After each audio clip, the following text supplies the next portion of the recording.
Assalamualaikum warahmatullahi wabarakatuh. Apa kabar kawan-kawan yang tengah berjuang di seleksi calon pegawai negeri sipil 2019, terutama untuk formasi dosen di Kementerian Agama atau Kemenak tahun ini. Baik, untuk video kali ini saya ingin mencoba untuk berbagi beberapa informasi. Yang pertama terkait dengan rilis pers yang diberikan oleh BKN, dan yang kedua beberapa hal kecil tapi sangat penting dalam pemberkasan CPNS berdasarkan yang saya pelajari dari file-file pemberkasan tahun yang lalu.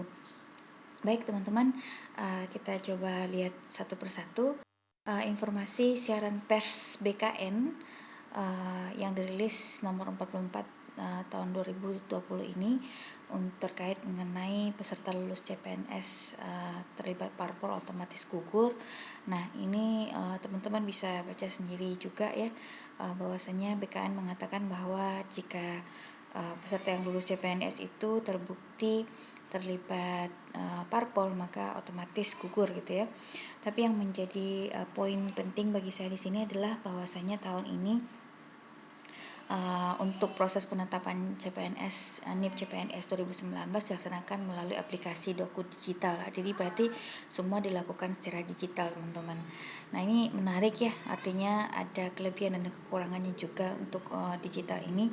Untuk jika dilakukan secara manual, kita bisa melakukan klarifikasi kepada pihak panitia ya. Tapi kalau dilakukan secara digital ini kita terpaksa harus menunggu hasil dulu baru kita bisa melakukan sanggahan. Padahal nanti waktu sanggahannya itu sangat minim ya, biasanya sangat minim 3 hari dan lain sebagainya, dan itu agak kesulitan kalau seandainya kita terjadi persoalan-persoalan gitu ya. Nah, ini yang harus kita antisipasi dari sekarang teman-teman. Mudah-mudahan dengan video ini bisa kita antisipasi kesalahan-kesalahan ataupun berbagai yang harus kita isi sebelum pemberkasan nanti.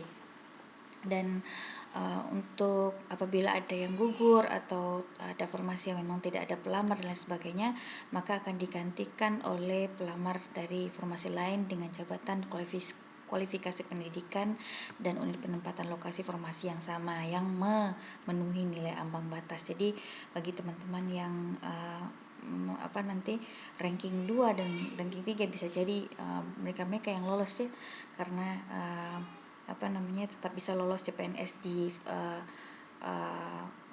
penempatan lokasi formasi yang sama di tempat yang lain ya.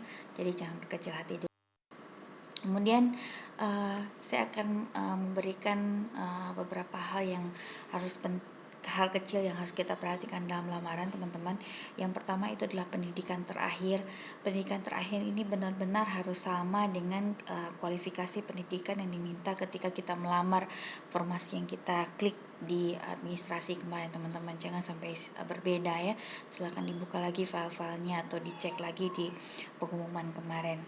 Kemudian yang kedua pada jenis ketenagakerjaan ya, jenis ketenagaan yang kita pilih, apakah kita sebagai guru atau dosen. Kalau dosen misalnya pendidikan matematika, maka teman-teman harus menulis pendidikan matematika, jangan ditulis dosen matematika, tapi dosen pendidikan matematika, harus benar-benar sama dengan formasi yang ditawarkan. Kemudian selanjutnya yang harus diperhatikan adalah tanggal penulisan dari surat lamaran. Nah, ini kita harus menunggu informasi pengumuman ya dari yang resmi dari instansi kita masing-masing, bahwasanya biasanya ada rentang waktu penulisan surat lamaran ini. Apabila tidak boleh lewat dan tidak boleh kurang juga daripada rentang waktu itu. Jadi kita harus menunggu, harus agak bersabar untuk ini, teman-teman. Jadi yang kedua terkait dengan kurikulum vitae dari Borang yang pada tahun yang lalu, ada beberapa hal yang ingin saya perhatikan, yaitu pertama adalah terkait dengan surat tanda tamat belajar ya. Di sana di dalam Borang itu dikatakan bahwa di dalam STTB itu tentu ada nomor ya, tahun lulus dan lain sebagainya, dan juga nama kepala sekolah, kemudian nama direktur. Nah, artinya apa? Ini dalam borang ini kita diminta untuk menuliskan dari SD ya, dari SD sampai pendidikan terakhir kita, teman-teman. Artinya apa? Teman-teman mulai dari sekarang, meskipun nanti tidak diminta untuk mengirimkan atau mengirimkan, tetapi kita sudah harus punya nih, teman-teman. Jadi bagi teman-teman yang ijazah SD atau SMP, SMA dan lain sebagainya masih di kampung halaman atau masih terselip entah di mana, segera harus dicari dari sekarang, karena informasi ini tidak akan mungkin kita dapatkan tanpa berkas-berkas yang valid yang kita miliki gitu. Dan kalau perlu dari sekarang langsung dilegalisir ya. Terkait dengan legalisir. Nah, legalisir itu juga harus ada hal kecil yang harus diperhatikan, teman-teman. Biasanya kalau dilegalisir itu mendapatkan cap basah dan tanda tangan seperti ini ya. Ada nomor, kemudian tahun ya, kemudian tanggal berapa. Nah, yang menjadi persoalan itu adalah nomor ini, teman-teman. Nomor itu biasanya bagi petugas itu hanya diberikan di halaman paling atas, halaman kedua, ketiga dan selanjutnya itu tidak diberikan.